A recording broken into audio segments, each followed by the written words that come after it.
नमस्कार बच्चों, दर्शन BEd college की ऑनलाइन क्लास में आपका स्वागत है। आज का हमारा टॉपिक है अधिगम स्थानांतरण को प्रभावित करने वाले घटक।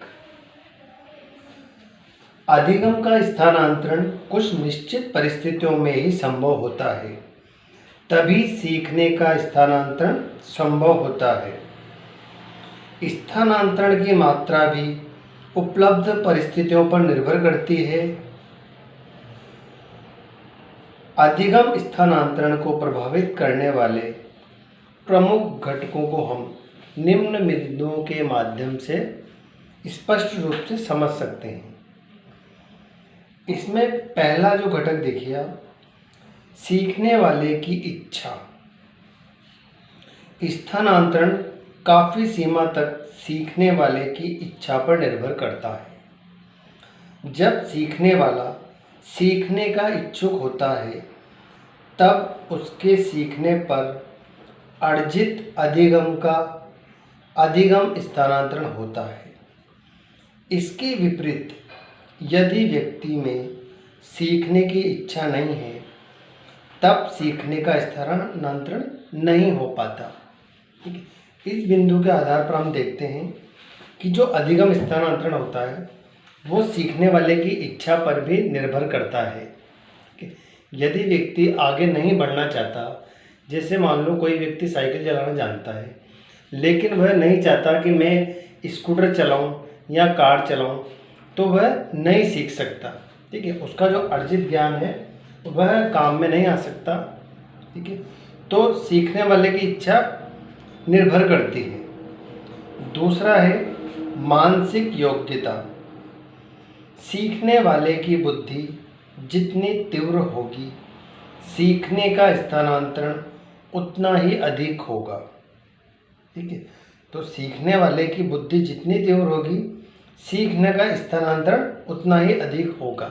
ठीक है, आपने देखा होगा बहुत से बच्चों को क्या है, जैसे मान लो साइकिल चलाना आती है तो मोटरसाइकिल चलाने में उनको किसी एक्सपर्ट या सिखाने वाले की आवश्यकता नहीं पड़ती, क्योंकि उनकी बुद्धि उस विषय में तेज है, उनकी मानसिक योग्यता उस विषय में तीव्र है। तो इस वजह से क्या है, वो बिना किसी के गाइडेंस के ही जल्दी सीख जाते हैं। ठीक है, उनको किसी निर्देशन या किसी के परामर्श की आवश्यकता नहीं पड़ती। गेरेट के प्रयोग के अनुसार निम्न बुद्धि छात्रों की तुलना में उच्च बुद्धि में स्थानांतरण योग्यता 20 गुना अधिक होती है। तीसरा देखिए आप इसमें घटक, विषय वस्तु की समानता। जो विषय आपस में कुछ समानता रखते हैं, उसमें स्थानांतरण सरलता से होता है।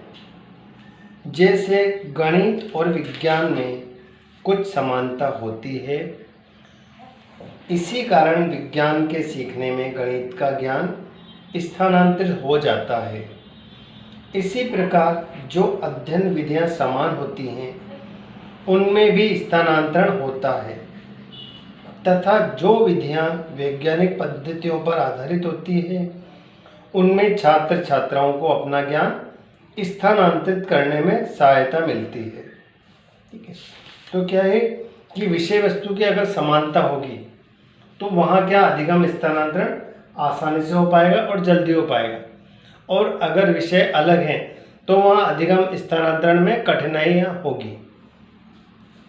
इसके बाद देखिए आप, चौथा जो घटक है वह है शैक्षिक उपलब्धि। सीखने वाले की शैक्षिक उपलब्धि जितनी विस्तृत होगी, उसमें उतनी ही अधिक स्थानांतरण की संभावना होती है। शैक्षिक योग्यता का तात्पर्य विषयों का रटन अध्ययन नहीं है, वरन सोच समझकर प्राप्त ज्ञान से है। रटंत ज्ञान का स्थानांतरण नहीं होगा।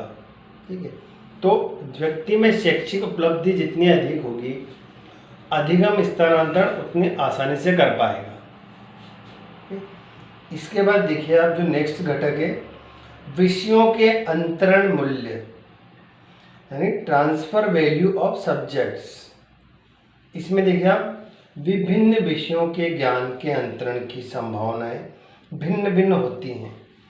जैसे गणित तथा विज्ञान में अंतरण का गुण अधिक होता है, जबकि अंग्रेजी और संस्कृत के ज्ञान में अंतरण का गुण बहुत कम होता है। यही कारण है गणित और विज्ञान के ज्ञान का अंतरण हो जाता है। हम लोग देखते हैं कि विज्ञान और गणित उनमें क्या थोड़ी सी समानता होती है, क्योंकि उनमें भी सूत्र होते हैं विज्ञान में, और वो भी इस आधार पर होते हैं। लेकिन संस्कृत और इंग्लिश ये बिल्कुल दोनों अलग सब्जेक्ट हो, इनमें अंतरण नहीं हो पाता। ठीक है, तो वहाँ पे क्या है, अधिगम स्थानांतरण में कठिनाइयाँ होंगी। नेक्स्ट देखिए आप घटक प्रशिक्षण। अधिगम के स्थानांतरण पर प्रशिक्षण का भी प्रभाव पड़ता है। प्रशिक्षण से स्थानांतरण की क्षमता को बढ़ाया जा सकता है। जैसे यदि गणित पढ़ाते समय छात्रों को गणित के ज्ञान का उपयोग अन्य क्षेत्रों में करना सिखाया जाए, तो वे गणित का उपयोग विभिन्न परिस्थितियों में करना सीख जाएंगे। तो हम लोग जब भी बच्चे को एक परिस्थिति में सिखा रहे हैं, तो उसका उपयोग दूसरी परिस्थिति में उनको बताते रहें, उनको प्रशिक्षण देते रहें, ताकि उनके सीखे हुए ज्ञान को प्रशिक्षण के माध्यम से वो अपनी दूसरी परिस्थितियों में या दूसरा ज्ञान अर्जित करने में उपयोग में ले सकें। इसके बाद देखिए आप नेक्स्ट जो घटक है, अध्ययन विधियों की समानता। अध्ययन विधियों के समान होने पर स्थानांतरण सरलता से हो जाता है, किंतु जिन विषयों की अध्ययन विधियां परस्पर भिन्न होती हैं, उनमें स्थानांतरण नहीं हो पाता।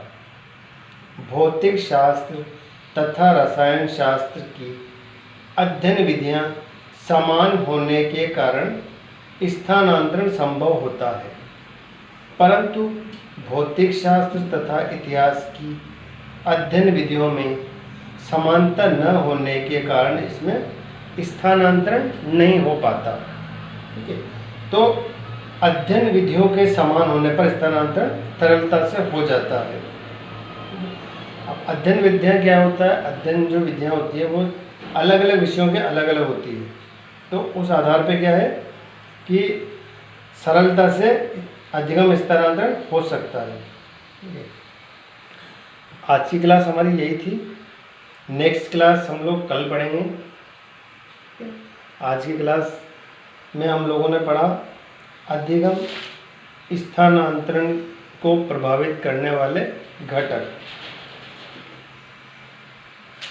आज की क्लास के लिए आपको सभी को धन्यवाद।